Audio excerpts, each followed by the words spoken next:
Our musical director, Minister Tyrone Richardson, accompanied by Chris Garland. You're listening to the Nally, coming to you live on WLIB 1190 AM in New York, streaming to you across the nation on a number of platforms, and we're live here in the House of Justice without a live audience, but with you. So put your hands together for the president and founder of the National Action Network, the Reverend Dr. Al Sharpton.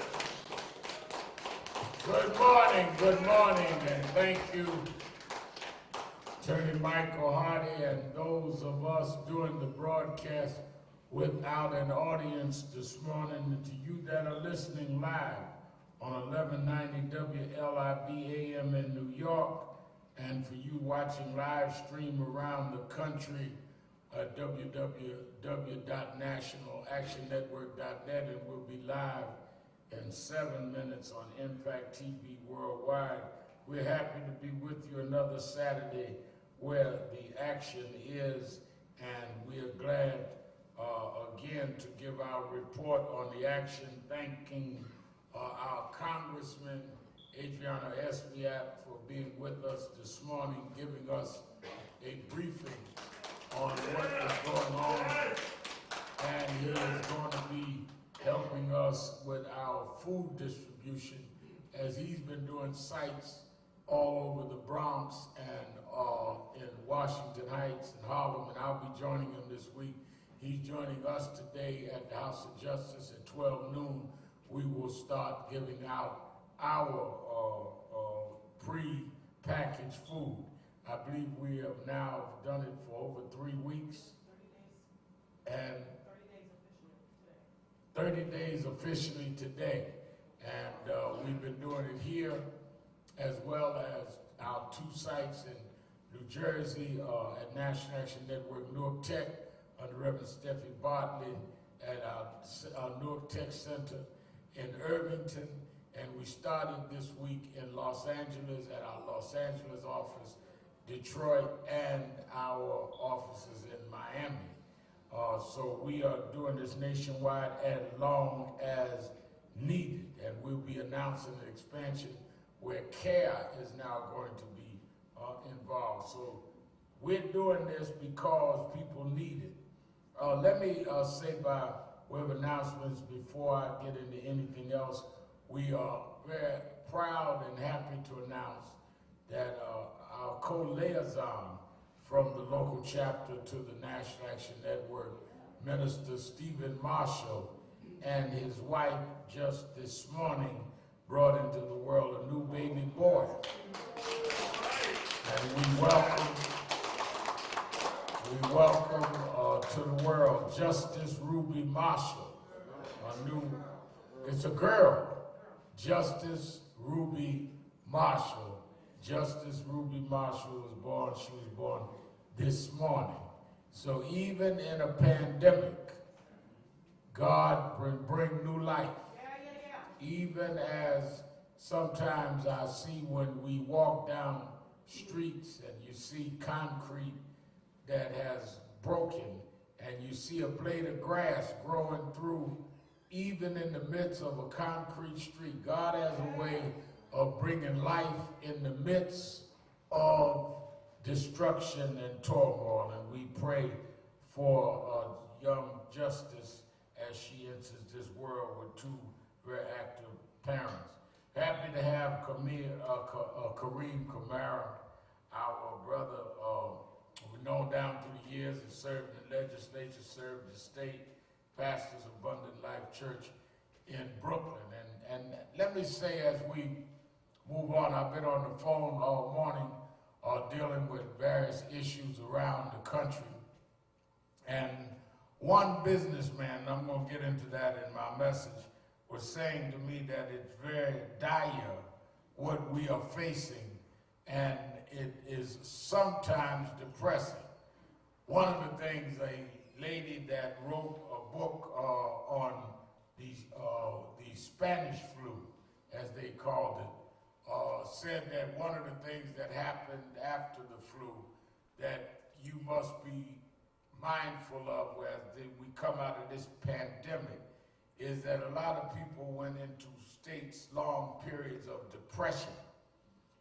Why? Because life changed for them. Why? Because loved ones were gone. Why? Because it seemed like they could not recapture the same buoyant and same kind of energy of what had preceded it.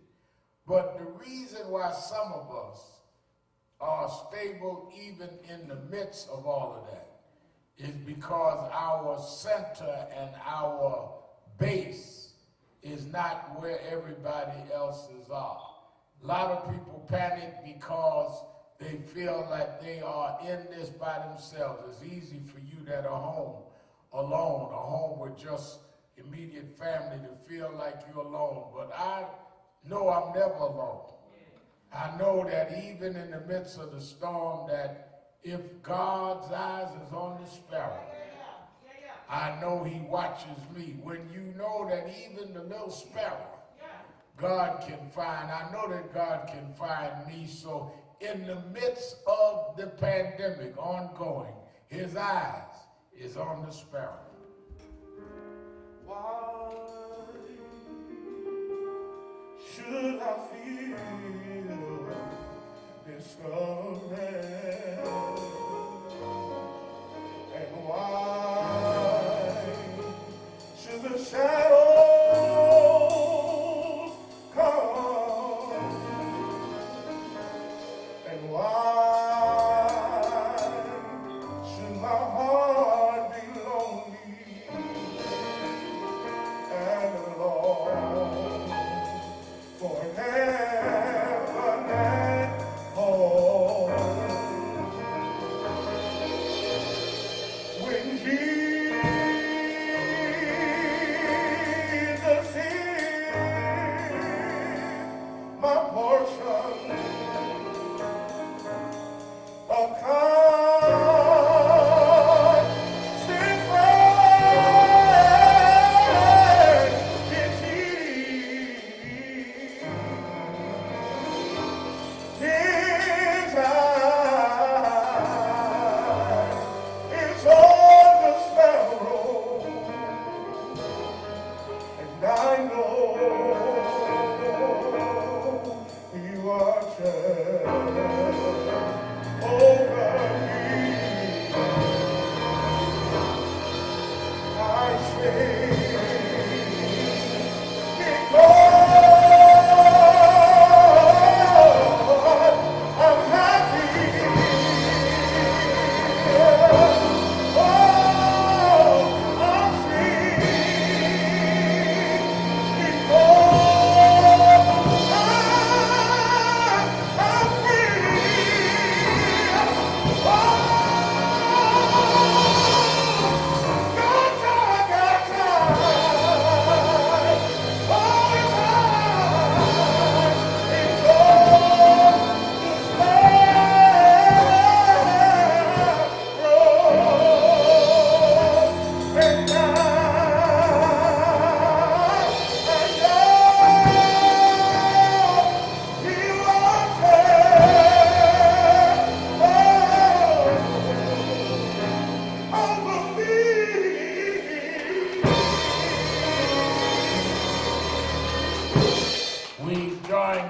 We're on worldwide on Impact TV. Somebody that is home didn't hear you, Minister Tyrone. Let them know why we're happy. Even in the middle of a storm, why we feel free. Because I'm happy. Oh, I sing because I'm free.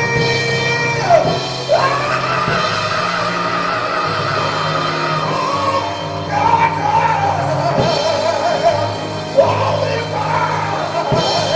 I'm so glad it's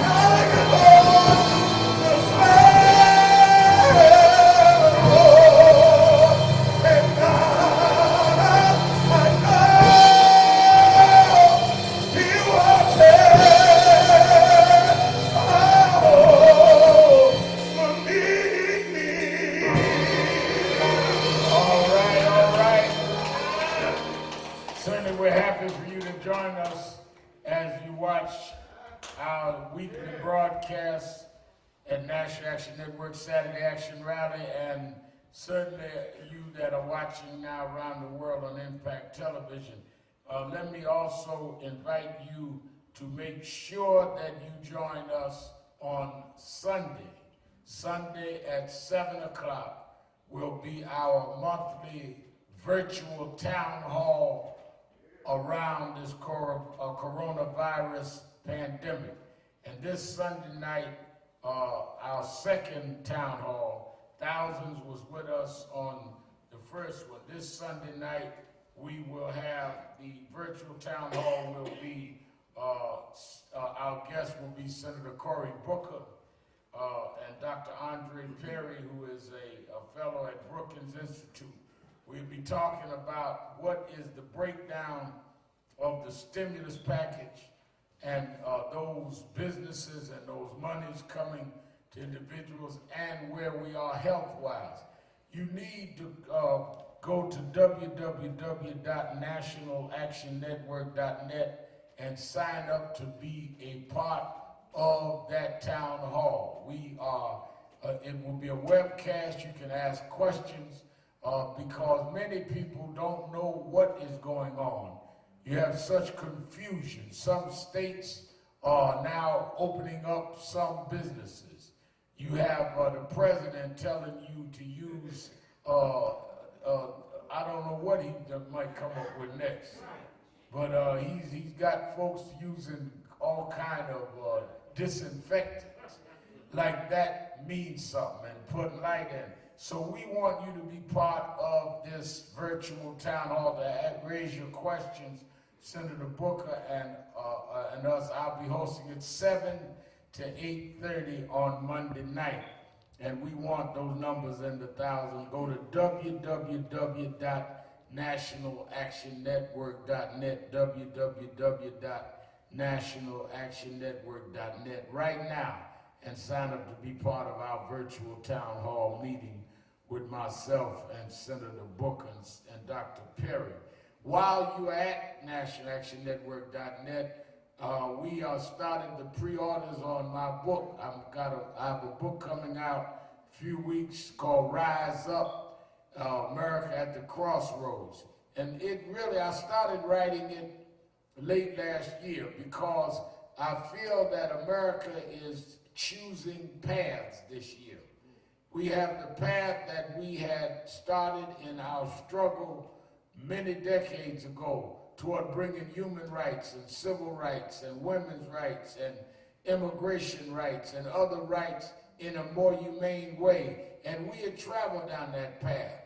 We had in many ways from the era of John Kennedy as president and Lyndon Johnson with the Civil Rights Act and Voting Rights Act and Open Housing Act.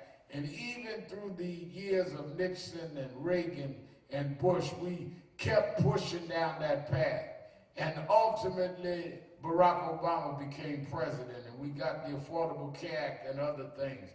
But then we now see another path that emerged from the Tea Party and into the Senate going Republican. And it's the path of putting property over people and money over humanity and bringing back the good old days where only white male property owners mattered. And that's the path represented and symbolized by Donald Trump. And I break down the facts in choosing the path, and I talk about some of my personal interactions with Donald Trump and with President Obama, who symbolizes those paths. You want this book, pre-order today at Amazon.com or at NationalActionNetwork.net. Rise Up by Al Sharpton. Pre-order it today because you're going to want to get this book. Don't forget also tonight and tomorrow, 5 p.m. Eastern Time, watch Politics Nation with Al Sharpton live on MSNBC. Among my guests will be Senator Gillibrand. Tonight I will have others, including some of our leading business people. I'm glad to have with us this morning, as you heard on the broadcast, our Congressman Adriano Espaillat, who has broke down let me tell you why what he talked about is so important, and I'm going to deal with it with one of our leading businessmen on my MSNBC show tonight. And that is that this new, what they call stimulus 4, the significance of the work that SBI and others did is they ran out of money with the first stimulus bill, $2 trillion. But much of the money for the small businesses did not reach the small businesses in black and brown communities. Why didn't it reach that, Reverend Al? Well, I'm glad you asked. It didn't reach because the money was put through major banks, and there was a story on the front page of the New York Times that talked about how major banks in many ways acted like a concierge in a five-star hotel. They took their leading depositors and customers to the side and pushed the money through to them first, while everybody else was left at the check-in counter waiting in line, and all of the money was gone. I travel a lot, at least I did before the pandemic, and that's like if you got a certain star or a certain card in a certain hotel chain, they'll check you in over here. Everybody else is waiting at the check-in counter, and all the rooms are gone by the time they take care of their favorite guest. Well, that's what they did with the first allotment of funds, saying, well, all of the big banks took care of their main depositors, took care of their main business people. They had a relationship when they knew them. Now, that is not unusual. If you're banking millions of dollars and you're doing a lot of a volume of work, obviously the bankers are going to know you. So you call your banker and say, Joe, we are on our way. Evidence of that is you had several major companies that had to give money back. They didn't need the money. And what was it? Shake Shack was one of them. Gave back $11 million while businesses in our community was waiting online and couldn't get any money. They would get and apply, and it was like the old blues song, Tell Me How Long the Train Been Gone. So when the second stimulus came, the House Democrats, and I talked several times with Speaker Pelosi on this, and people led by people like our Congressman SBI said, wait a minute, y'all are not going to do that this time. And they refused to vote for the Senate bill until they corrected this kind of arrangement that was only undergirding many businesses that didn't even need it. So what they did was they carved out $60 billion out of the 484 and said, wait a minute, this has to go into our financial institutions so that they can guide it to the right places. Because who handles the money has a lot to do with where it's going to end up. So they put the money in places, as he said, like Carver, community banks, local banks. And those banks knew where the businesses were, and they had set up a fairer system. Now, it's still not perfect, but it is on the way. And it's a lot better than where it was. Why is that important? 52% of the people in this country that work in small businesses. The majority of people in our communities work in small businesses. They do not have savings. One of the things that Robert Smith, the black billionaire that many of you know about, from when he paid the student loans off at Morehouse year before last. He's been working with us daily. And Chuck Phillips, who'll be on my show tonight. And one of the things they were raising is that when you go to and deal with a financial institution, part of the prerequisite they were using at the Treasury Department, this was our argument on the phone to Treasury Secretary Mnuchin. Part of the argument is that they wanted institutions that had equity and assets of $25 billion. Well, the average black or brown bank doesn't have assets of $1 billion. So you had to get an administrative guidance to get around that. That's why I keep telling a lot of us in the activist community, and God knows, nobody knows this better than Camaro, is that you got to know how to govern as well as you know how to protest government, because you might go in the room and think you got something that you didn't get. So that's what they did in the first stimulus bill. They said, okay, fine. Trump and them said, we're going to send $2 trillion. And part of it going to go to businesses in the community. And we're going to give everybody $1,200. And everybody said, wow, that's great. And Make America Great crowd was waving their MAGA hats, and everybody was happy. But if you don't understand governance and understand that $2 trillion was going to go through certain portals that did not include us, that you had a false victory.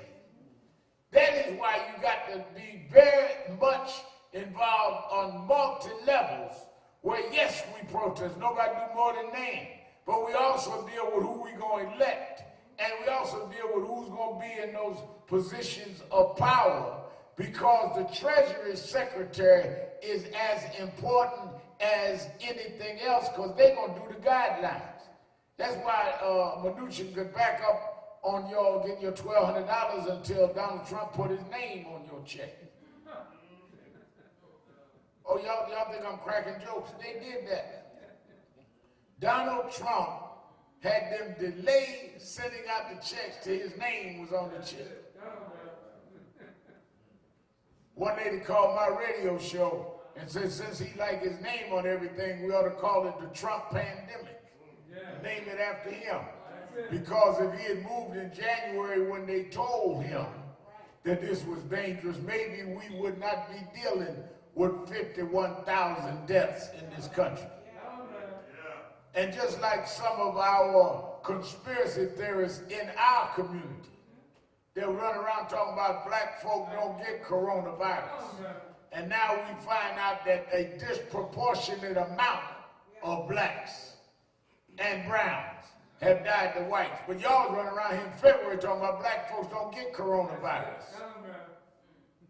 while we are getting it more than everybody else at every level. I was reading an article this morning in the Washington Post, Congressman, where it talks about how middle-aged and young folks are getting massive strokes as a result of coronavirus. That they saw something they never saw, where this guy got a stroke. They went right to where you re-energize and deal with the health condition. And it kept regenerating itself, and they found out it was coronavirus in this young man in his 30s. That's why Monday night, our young folk are having their own kind of a virtual town hall among young people. Because they're going to talk about their stuff, Ashley and the youth huddle. Y'all can get the information. Y'all need to make your young folks go to the youth huddle, because a lot of young folks think this ain't about them. That you got to be old and you's going to die anyway. Well, everybody going to die anyway. But young people are dying from this. And young people are displaced because of this. So they're going to have their own conversation. Though some of us old folk going to be bugging in so we can hear what they're talking about. But go to nationalaction.network.net, get your young people on that. A lot of young people got to deal with, we out of school. What does that mean with this time on our hands? A lot of young people got to deal with, we stuck in the house. What should we be doing with that time? You can't watch with so many videos. Ain't but so many reality shows snatching weaves out your head. What you gonna do after all of that? That's why the young folks are virtual town hall Monday night is important. This has changed the whole culture of this country. And one of the reasons why it is important that we work in a unified way is because we not only have to be together to get through this, we're going to have to be together to reestablish what will be the new normal. That is why this whole bill that SBI and them helped to engineer is important, because let me tell you something. You think you got a problem now, and we do, an urgent problem. When we finally finished flattening the curve, as they call it, life is going to be much different. You're going to have tens of thousands of people unemployed. You're going to have people that are out of work because some of these jobs are not coming back. You're going to have depression level unemployment numbers. You're going to have some churches that are not going to make it. They fought to get the churches in the SBA bill, but some of them are not going to make it because some churches did not have savings and did not have the wherewithal, and they won't be there. And you're going to have to rebuild an infrastructure and a social landscape in the entire community. So we better now get rid of all of our differences and realize we're going to have to be at a place we've never been at in our lifetime. We're going to have to rebuild a community and rebuild a city and rebuild a state and rebuild a nation. In the middle of that, you got a head of state that nobody know what he's liable to say. Nobody. When you look at the fact, I got to say this. Here's a man that will walk out in front of health experts that have spent decades in jail. I mean, decades in school. I don't know why jail jumps out my mind when I think of Trump, but I'll go on with my point. I won't even mess with that. They spent decades in school studying health. And this man gonna stand up in front of them one time, for one period of time, he's gonna sell a medicine that has nothing to do with healing coronavirus. Then he's gonna come back now and talk about disinfectants and elaborates on it and tries to make them co-sign this craziness.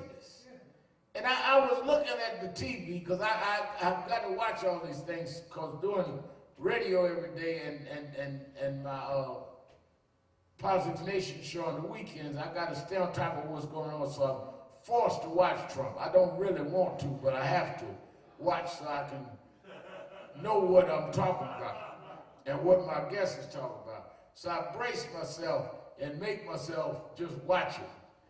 And I feel sorry for the lady sitting there. While he's saying this, you could look at her face. And it was almost, I heard one pundit say it was like a woman going through a slow death. She was like looking with a disbelief. And then he gonna call her up to verify this. And it's like you in court and somebody calling you to the stand, Attorney Hardy, and you trying to help without perjuring yourself. That's what she was like, Congressman. It's like, well, I don't want to insult the president, but I can't testify to that lie. I mean, this is who you have at such a tumultuous time as this, that will come out and liable to say anything. And that was so bad, he tried to take it back saying he was just being sarcastic. He elaborated on it. He wasn't being sarcastic. And it was so bad that last night, they wouldn't let him answer nothing. Just going out there, do 20, 30 minutes and go back to your room. Shortest briefing he ever had. Because even the MAGA hat wearing folk ain't about to go and drink disinfectants. Now I'm gonna see how much Trump you got if you gonna pull up a bottle of chlorine and swallow it. But this is the time in which we living in. Then you got in Georgia, starting yesterday. I want all y'all watching this in Georgia. The governor of Georgia, Kemp, who stole, in my judgment, the election from, in the first place, shouldn't have been the governor. Stole it from Stacey Abrams. Same man. Closed voting sites, purged voting rolls to be governor. Now, he has decided that he's going to reopen stores and reopening other things to determine that it's safe now. Well, first thing that I would have to ask is, what information do you have now, Kim, that you have that is different than you had when you closed the state? There ain't no new data. In fact, the amount of deaths and the amount of people in Georgia that has been deemed positive has increased. So there's no data to justify you opening up. It is that you are bowing to the business community that wants to say, let's get going again. And even many of them are saying that they do not know if it is safe to do this. Because they're now raising the question of, well, wait a minute. If I open up and somebody in my business gets coronavirus and die, am I liable? They open up and a customer gets sick, am I liable? So they are rushing themselves into a situation that may not even be good for business. We got together the other night, the heads of the 9 black church denominations, AME Zion, AME, CME, Church of God in Christ, National Baptist Convention. All of us had a conference call with the head of the National Urban League, Mark Morial, head of NACP, Derek Johnson nationally, head of NACP Legal Defense Fund, Sherilyn Eiffel, head of the Lawyers Committee, Kristen Clark, and myself as head of National Action Network, and issued a statement saying that we collectively are calling on everybody to stay home in Georgia. Don't go out. This man is in many ways risking your health and even death. Churches stay closed. Do not even think about dealing with this kind of mandate. They had one minister in Virginia that had said he was going to keep having in-person church and that he didn't believe that the state was stronger than that. And he died of coronavirus. You do not play with God. You serve and worship God. And put God in the middle of a situation that he already gave you the answer to. It's not a statement of faith. It's like you are playing games with God. If God has given you the knowledge that something is deadly, you can't run out and say, okay, now God, deliver me, when the warning was already there. Hello? So, Georgia is an example. They're trying to do it in Tennessee. They're trying to do it in Texas. Wherever it is, we must resist it until there is enough massive testing till we know that it is safe. That is why we have in our website virtual town hall on Sunday night. That's why the young folks do it on Monday night, because we need to buckle down and figure out how we deal with this and get through it and quit ducking it. I rarely have agreed with Peggy Noonan, who writes for the Wall Street Journal column, but she wrote a piece that's in this morning's Wall Street Journal. Not that, I'm not one of these rich guys reading Wall Street Journal, but I borrowed Attorney Hardy's. And she wrote a piece in the Wall Street Journal that I had to agree with. She says, they often say we're in the same boat. Well, we're not in the same boat, but we're in the same storm.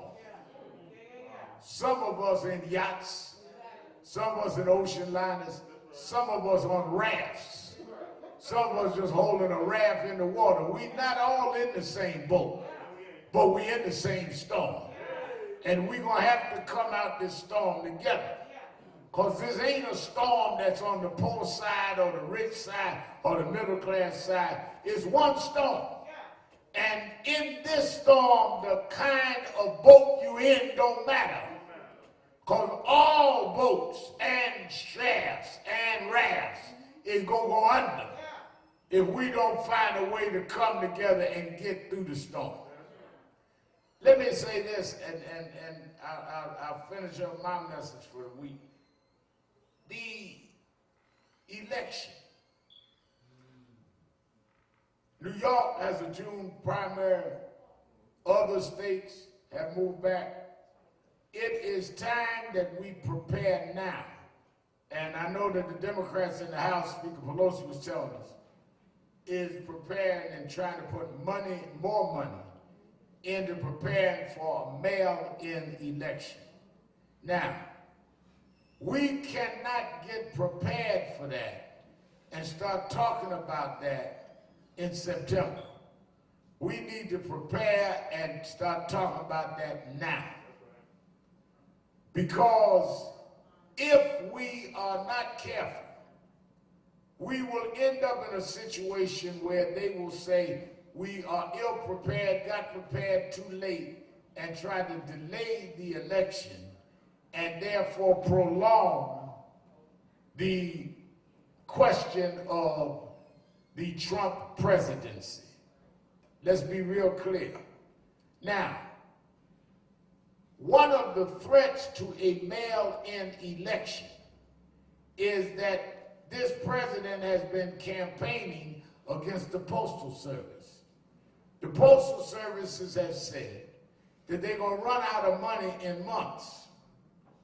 He doesn't want to give them any money unless they increase the amount for deliveries, because he's saying Amazon and others are getting away with too much. And you'll know Jeff Bezos owns Amazon, who's a nemesis of the president, so it's always personal with him. The fact of the matter is that if the Postal Service goes out of business for lack of funding, you're talking about around 600,000 jobs, first of all. Second of all, how are you and I going to get anything if there's no Postal Service? Bad enough you quarantine. Imagine if you quarantine and can't get no mail or deliveries.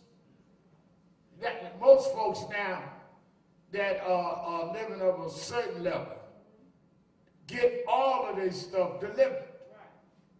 You know, my daughter, Ashley, and them, they don't go nowhere. They sit up and order everything on the credit cards when you got that kind of thing. Me and Espy, I got to stand in line in the supermarket. She just called for delivery. You know, Fresh Direct come, Ashley Sharpton. I'm standing in line. She Fresh Direct. Spitting orange juice out at us and all.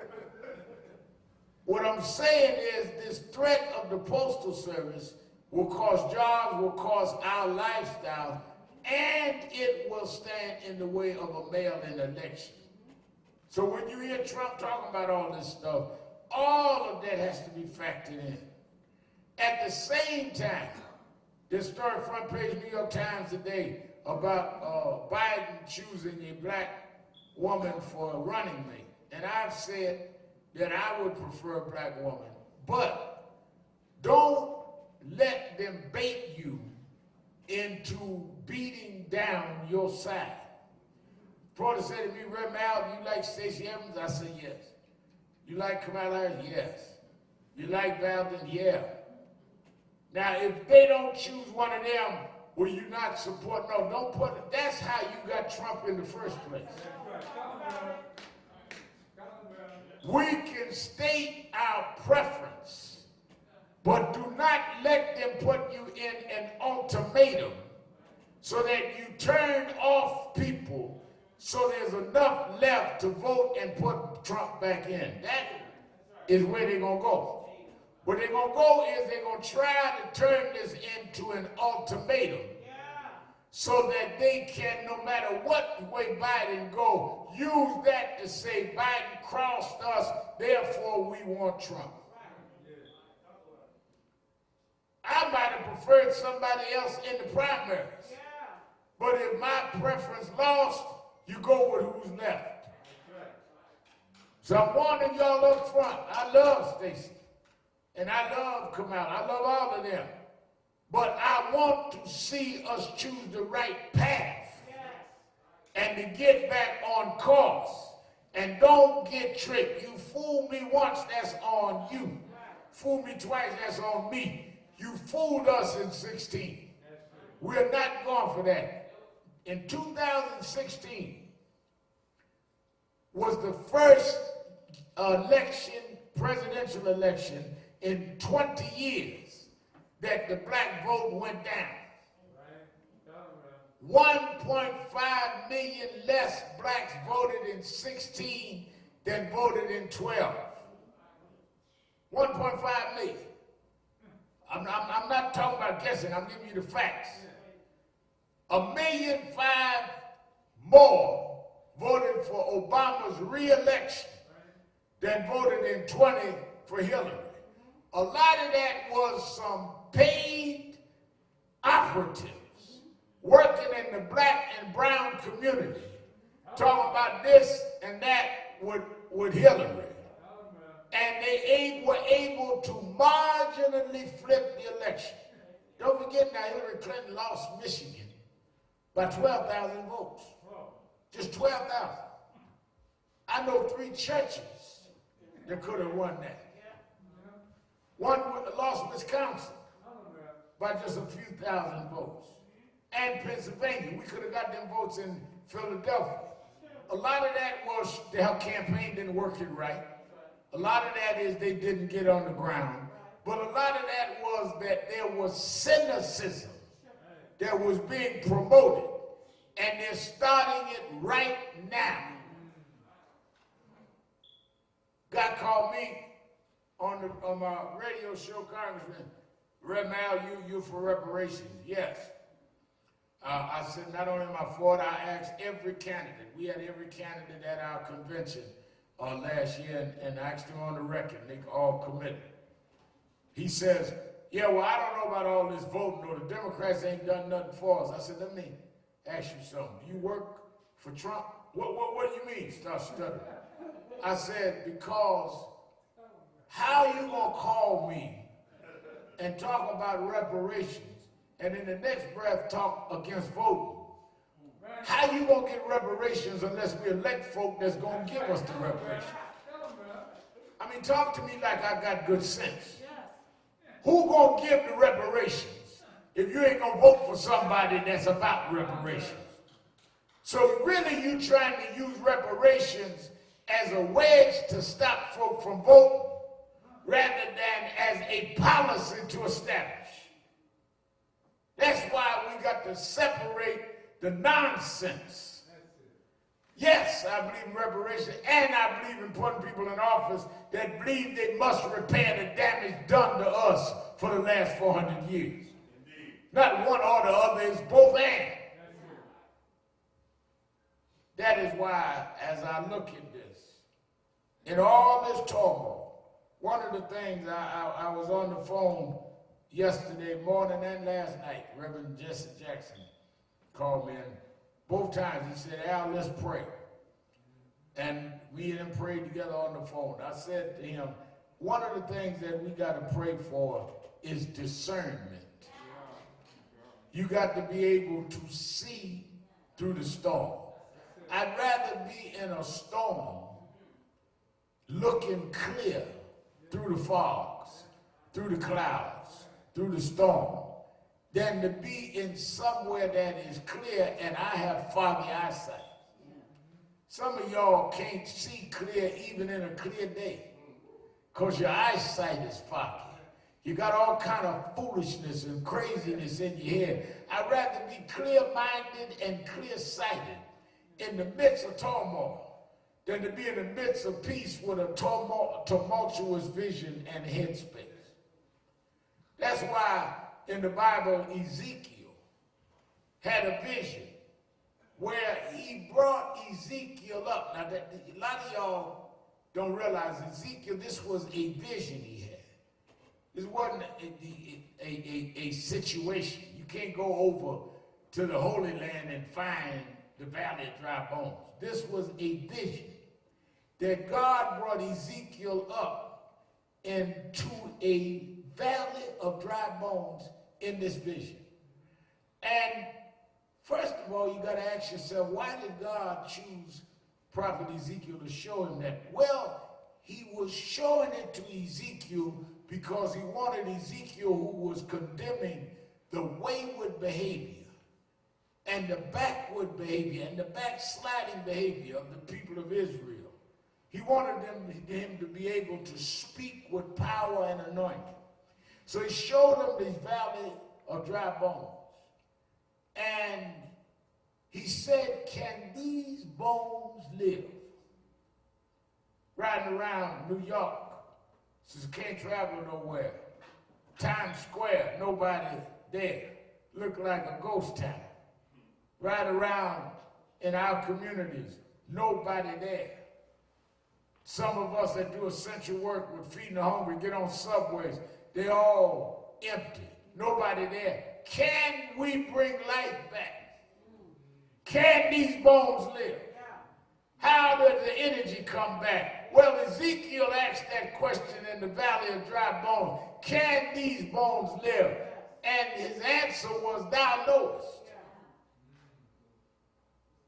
If you speak to the dry bones, then they can live. Why did Ezekiel say if God speaks to the dry bones, they can live? Because that's how they lived in the first place.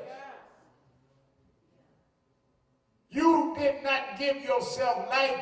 Life was a gift given to you. And these bones can live, this energy can live. We can bring this community back together. But, watch Ezekiel's vision. How did they make the bones live? They first had to reconnect the bones. And he went through it in the Bible. Y'all heard the song? Hip bone connected to the leg bone connected to the ankle bone connected to the foot bone, and all the way up. Because God can't breathe the breath of life into a disconnected body. You can't ask for God to breathe breath in a disconnected body. You got to first connect these bones, Ezekiel. And once you connect these bones, then he can breathe life into the bones because they're already connected, and the feet can start moving because the legs is connected and the knees is connected. You can't move even with breath if you disconnect. And that's why I'm saying that the faith community and the elected officials and the big businessmen and the young activists and the seasoned actors, all of us got to get connected. Because we cannot ask God to breathe life in us through this pandemic if we're disconnected. Even with all the air, the connection is not there. Activists blaming the politician blaming the businessman. Connect this. Carver Bank ain't our enemy, it's our conduit. Black caucus, Latino caucus is not our enemy, they are our legislative arm. Our preachers ain't standing in the way. They give us the inspiration and the word to go through. If we connect these bones, will breathe breath and we'll get through this if we're connected. Sometimes things have to happen to show us the disconnection. And sometimes you end up with only those that you connected with left. And that's where we are now. That's why you home with the folk you didn't even talk to too much. Because it's time to reconnect the families. It's time to reconnect those that matter to you. It's time to reconnect our community. It's time to reconnect our institutions. You didn't really understand how valuable that corner store was till it was closed. You didn't really appreciate how much church meant to you till you couldn't go to church no more. You didn't appreciate what things that you took advantage of. You walk by and now you look at it and wish it was open. Well, let us connect in the reopening, because if we are connected, I come to tell you, like Ezekiel went back after the vision, God will breathe breath in our connected bones. It's connection time. It's time for all of us to stop talking about, I got the biggest thigh. It don't mean nothing if it ain't connected to a knee. I got the biggest foot. Don't mean nothing if it's not connected to an ankle. I got the biggest head. Don't mean nothing if it ain't connected to a neck. No matter what you are, you got to be connected. And that's why I tried to stay connected to the generations ahead of me and work with the young folk behind me, because I don't have to be insecure about standing out on my own. The connection is what makes me strong. And my strength don't come from the external. My strength comes internally. That's why I love that song. I stay with it humming in me. I'm always in my silence running it through my mind, because I'm always in rooms with people with great resources and great achievements. And they can talk about how they've inherited money from their generations ahead of them and their family, but I did not inherit money from my family. I did not come from a father or grandfather nor that left me a lot of money. But I'm just as big and bad as any of them in the room, because when I was a little boy in Washington Temple, I learned blessed assurance. Jesus is mine. Oh, what a foretaste of glory divine. I'm not the heir of nobody's fortune, but I'm an heir of salvation. Been purchased by God. I wasn't born in royalty, but I was born of his spirit. I've been washed in his blood. Y'all ain't got to wait on the book. This is my story. This is my song. Praising my Savior all the day long. Blessed assurance, Jesus is mine. Oh, what a foretaste of glory divine. Heir of salvation, purchased of God.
off of the air. Let me remind you, 5 p.m.